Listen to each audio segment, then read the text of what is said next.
On the first day of Christmas, my true love gave to me an impeachment inquiry into Joe Biden and Hunter making an idiot of himself. That beats a partridge in a pear tree any day of the week in my book. This past Wednesday, the House of Representatives voted to push forward with a formal impeachment inquiry into Joe Biden on a strict party lines vote. And naturally, this touched off the usual denunciations from the Biden camp and its pals in the media. The New York Times set the tone for the coverage, huffing and puffing in almost every sentence of its reporting that there was no evidence of high crimes or misdemeanours. It's great reading all of this in the Times because, we all remember the amazing job they did holding their reporting on Donald Trump to that sort of high evidentiary standard. Now, in doing this, of course, the New York Times was following the lead of Democrats on Capitol Hill who were getting all the talking points out there, including claims the whole impeachment inquiry was based on zero evidence. They have no evidence, of course, to support this inquiry, but since this majority never lets facts get in the way of a good set of Fox News talking points, here we are. They also made the claim that this is somehow just about, Hunter's drug addiction being used against the president, who is a man of decency and integrity, if you don't mind. And Republicans are weaponizing this addiction and using it to attack President Biden, a man of decency and integrity. Frankly, it's one of, if not the most despicable things I've seen in my whole career here in Congress. Right. Of course, it's a matter of public record that the then vice president met with Hunter's associates from China, Mexico, Kazakhstan, Ukraine, and Russia, directly contradicting statements Biden made during his 2020 presidential campaign and while in office. In fact, despite what these guys are all saying, there is prima facie evidence of an influence peddling scheme, and that the president did benefit from it. The claims that this is somehow just about Hunter's addictions is also a nonsense, because if that was the case, well, wouldn't that bolster the idea that Hunter was indeed using his father's influence as a carrot to sell to foreign powers to fuel his expensive party lifestyle? Oh, also, speaking of Hunter, the upstanding, honorable, law-abiding citizen that he is, with skills ranging from oil and gas expert to amateur internet pornographer, well, he has refused to comply with a congressional subpoena. You see, Hunter doesn't want to testify in private.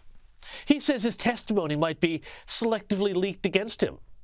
He wants to, instead, grandstand in front of Congress and presumably make a big show that, in his head, believes will exonerate him. In this, I have a weird suspicion that Hunter, on some level, believes that he will cut a figure something along the lines of Michael Corleone in The Godfather Part 2. The criminal mastermind behind the family business, besting all the rubes in Congress and getting away with it.